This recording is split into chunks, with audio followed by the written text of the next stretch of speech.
Hace poco encontré estos dos clips. La palabra temach es náhuatl de mentor.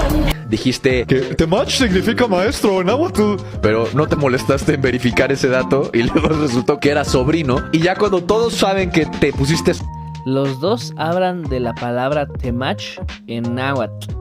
Así que vamos a ver quién tiene razón.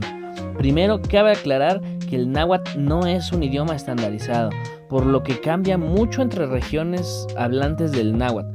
Y no solo cambian las palabras, sino que también cambia la ortografía de las palabras, o sea, el cómo se escriben, y a veces puede cambiar hasta la gramática.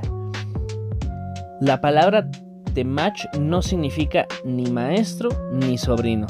La palabra temach o tlamash significa enseñanza. Ahora, si le quieres dar otro significado, puedes agregar algunos sufijos, como tiani, que tiani significa la persona que hace algo, ¿no?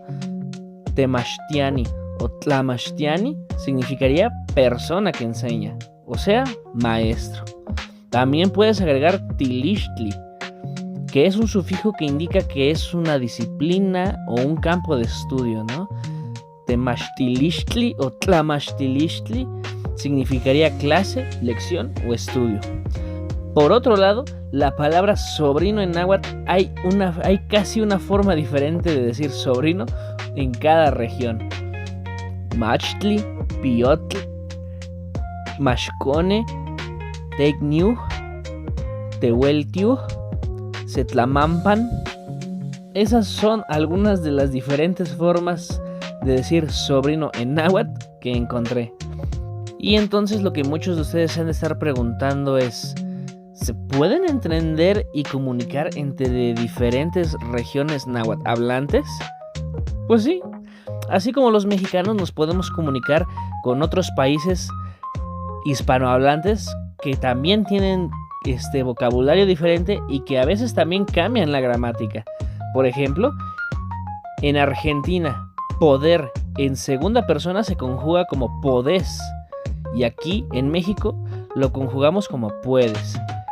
En México, el verbo ser en segunda persona se conjuga como eres, pero en Chile se conjuga como eri.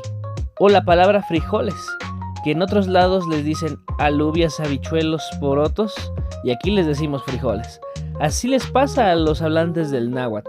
Se pueden entender entre ellos, pero con algunas dificultades. Pero no más dificultades que las que tenemos nosotros, los hispanohablantes, para hablar con otros países.